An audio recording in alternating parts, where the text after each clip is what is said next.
Welcome back to New World Next Week. I'm James Corbett of CorbettReport.com.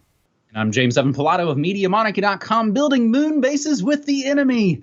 We've got that story, plus prepping the roadways for driverless cars. But first, James, you and I really missed out on the Vegas shooter gravy train of videos with all caps titles this week as another catalyzing catastrophic event happened and has all the groups fighting and all the speculating. So, James, I think essentially here our first story on this New World Next Week, just to lay out some possible scenarios that go a little deeper than the lamestream media would maybe have you believe about this latest divide and conquer event. Interestingly enough, 4chan, someone on 4chan, warned about Vegas 3 weeks earlier. And I will read these 3 posts for you. They're quite interesting. They were posted on Monday, September 11th, 2017. It's called the High Incident Project. They want to make the American public think that places with extremely high security aren't safe. He was talking basically about, hey, you might want to watch out for Las Vegas or Henderson in the coming weeks. They are trying to create more regulations. You will see laws proposed within the next few years to put up more metal detectors and other security devices. Media and politicians will be saying places with lots of police need even more police. I can't guarantee anything will happen tomorrow, but Las Vegas is on their minds. And he signs himself off as John. And then he follows up with the third and final post saying, if their plan is successful, state of Nevada will pass a law in the future making all casinos have mandatory metal detectors and backscatter machines. Soon after, a federal law will be passed to put these machines in universities, high schools, federal buildings, you name it. OSI Systems and Chertoff are the main producers of these machines. Sometime around 2020, Chertoff and OSI will merge into a single company. After they merge, the owners will sell off all their stock and make billions of profit. Mr. Chertoff, or of the devil, has been in contact with Sheldon Adelson. Mr. Adelson will become a huge sponsor of these machines, and he'll be the first to put them in his casinos when the law passes. This is my last message for now. Don't expect me to return anytime soon. So said John. Now, interestingly enough, building on this scenario, Vin Armani tweets, I think only slightly sarcastically, Steve Paddock was an arms dealer. He was set up by an arms dealer doing a real-life demonstration of their new drone toys. And to follow up on that, Mike Tokes tweets, users on Poll, on 4chan, on Reddit, have discovered flight records and a plane that belonged to the Las Vegas shooter. It's connected to an intelligence contractor whose owner previously worked for the Obama administration. So the shorthand for this Vegas investigation in some ways seems to be hashtag High Incident Project. In some ways, it seems like another insurance scam in some ways, where a bunch of wealthy real estate barons unload and or beef up some of their properties. Are there any big wealthy real estate barons parading around on the grand chessboard lately? TSA for hotels, anyone? And I'd like to submit right here the name HSA, the Hospitality Security Agency, so the spooks can use that one for free. There's also, of course, massive military base about 30 minutes away from Mandalay Bay, Nellis Air Force Base, where most of the East Coast fighter squadrons were on the day of 9/11. And James, I think my one bit of original media monarchy style synchronicities that I can contribute to this, besides having talked about for the last 2 years on my morning show about the powers that shouldn't be wanting all of your concerts, all of your live events. I've been saying all your concerts belong to us on my morning show for the last couple of years. Longtime listeners will know that. Besides that little bit, the one thing I can add in the synchromistic mess of all of this, the #1 album in America for the last 2 weeks is by the biggest band to ever come out of Las Vegas, The Killers. Hell, they're even interviewed on the latest issue of Magnet Magazine by fellow Las Vegan, the crying Jimmy Kimmel.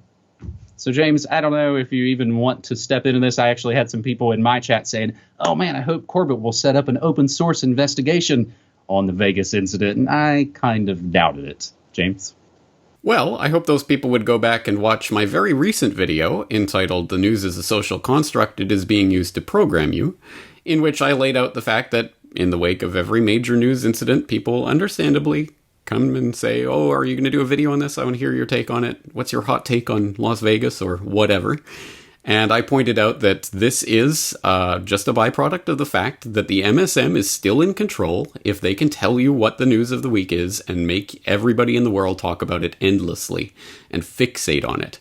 And this is insidious because it gets people to play in to the agenda that is being laid out, even if they can kind of understand what that agenda is. For example, in a case like this, whatever the ballistics and the physics of this, and how many shooters there must have been, and what kinds of lies are being told, regardless of that, the action is in the reaction, as you always say on Media Monarchy, and we know what the reaction to this already is, and is certainly going to be ratcheting up. It's exactly what the High Incident Project was talking about. It's the scanners and all of the things that are going to be rolled out via Chertoff and OSI in conjunction with Sheldon Adelson.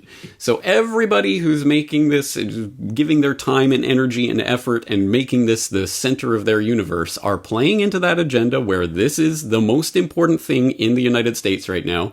North Korea, that was so last week. Take a knee, that was 2 weeks ago. Come on, get with the times. This is the topic of today, and you've got to talk about it today. And if you don't, then we can't roll out this phony solution for the phony problem. Again, if you give your mind to this, and if you make it the center of your attention, you fall directly into the trap. And who was meeting with Trump on Monday about ways that he could help with his billions of dollars to do something for the victims of Las Vegas? Sheldon Adelson. Funny how this works, isn't it? So all I'm saying is, the news is a social construct. It is being used to program you. If you fall into the trap and run around like a dog chasing its own tail, you are going to be led around by the MSM. And I'm not going to be. Something else I often talk about on my shows, James, is one of the main things I think I kind of took away from my years at the commercial FM stations.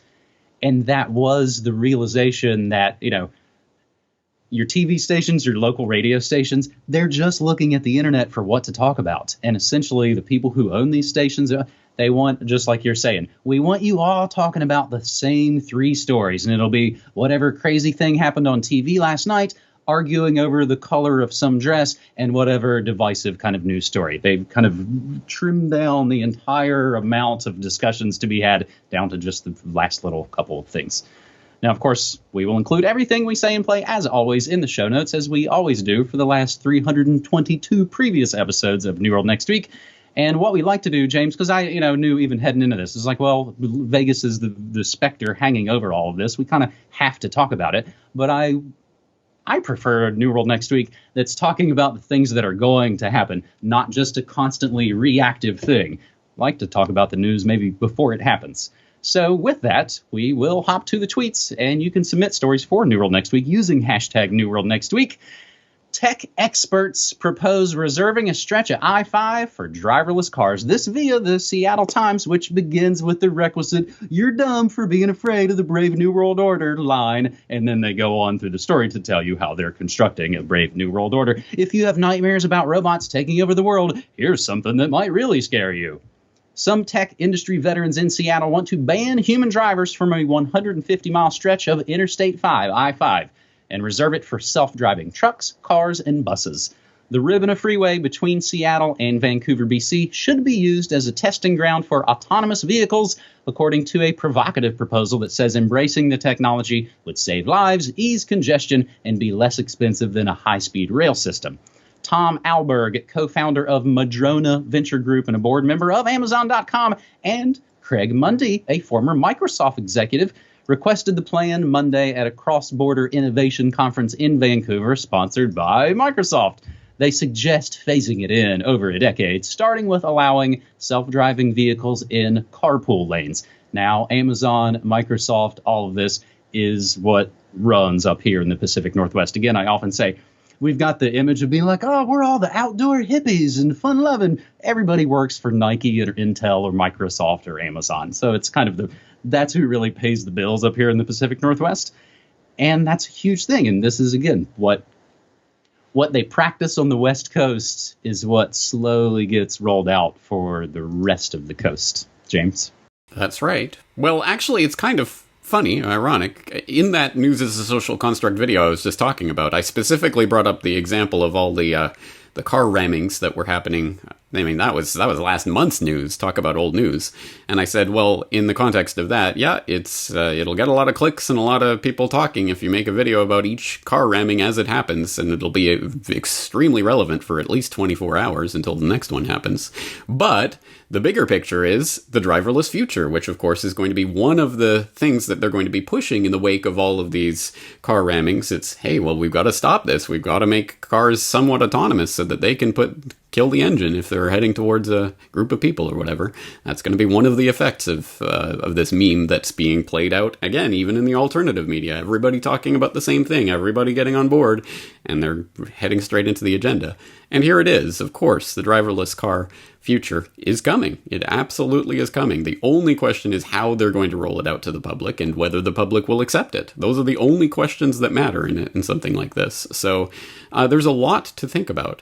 And there's some interesting discussions going on around this. I was just listening to Econ Talk a few weeks ago, where they were talking to Benedict Evans on the future of cars and what the world would look like in a world of autonomous vehicles. And this isn't from a conspiratorial angle or, a New World Order angle. This is just from what would it actually look like if we, how would our society change if, and it's not just about the cars themselves. It's about the infrastructure. It's about how our lives are centered around this idea that we have a car and we put it in the driveway and then we go when we want to, and all of this. All of that will change in the driverless future. So I'll put that podcast in because I think it's at least interesting to think about the ways that this is not just about what we think it's about. It's about the entire structure of our society, our way of life, the things that we take for granted will completely change in the event of this changeover.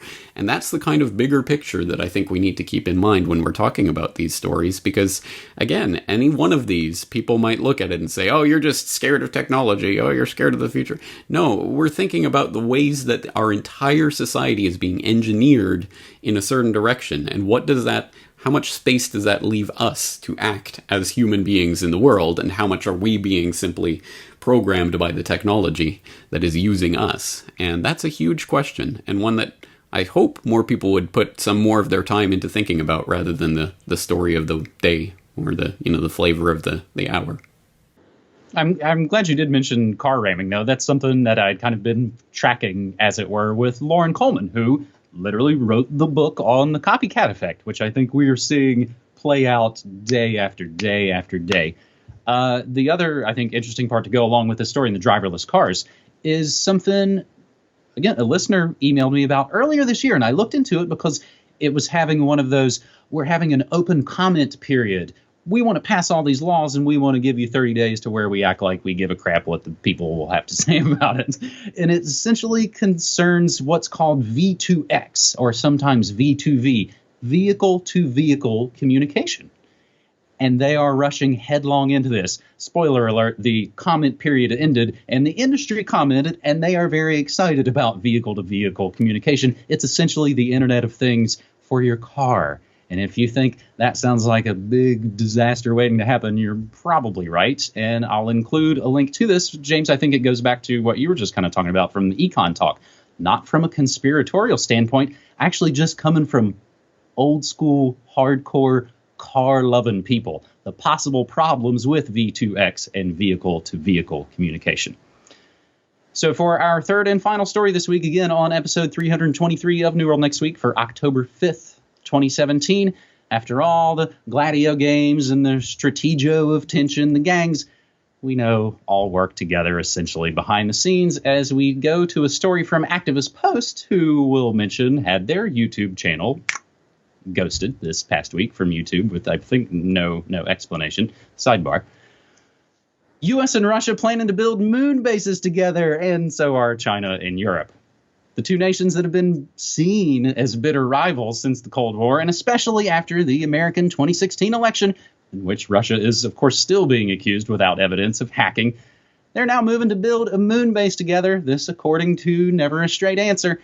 NASA and the Russian space agency Roscosmos have announced a new partnership for human exploration of the moon and deep space. Both agencies signed a joint statement on the collaborative effort. It all stems from NASA's Deep Space Gateway concept, a mission architecture designed to send astronauts into lunar orbit by 2020. So many things happening by 2020, James. The statement sets a mid-2020s goal for the beginning of the project. The idea was first reported in January by The Atlantic before America's next top president's inauguration. The publication wrote that Trump was eyeing building a moon base, quote unquote, which is a long-standing goal by Newt Gingrich, one of Trump's numerous swamp-filling neocon advisors. This all comes as the recently resurrected U.S. National Space Council, the NSC, the other NSC, plans its first meeting, today, October 5th. It was also reported back in April of this year that plans are in the works by China and Europe to build a joint lunar command for their own future space endeavors. This project more closely resembles Project Horizon, a stationary joint command structure. James, U.S. and Russia working together, and on the 60th anniversary of Sputnik, no less. Who'd have thought? Yeah, you want to talk U.S.-Russian collusion? Here is the ultimate U.S.-Russian collusion, but somehow I don't think we're going to see congressional investigations about this one, huh? Yeah, it's a funny story, because if you drew the Venn diagram of people who believe that Trump is fighting the deep state and people who believe that Putin is fighting against the New World Order, and people who believe that we've never been to the moon and we never can because of the Van Allen belt, and the people who think that the moon doesn't exist or it's a hologram or it's under the dome because the Earth is flat. If you drew the Venn diagram of all these different circles, the people in the overlap, their heads must just be exploding with this story, their brains splattering all over the walls. Let's put it this way. Trump is reviving the National Space Council, which has been out of function since 1993, and is eyeing his lunar base, and is in touch with Roscom about starting this joint lunar project.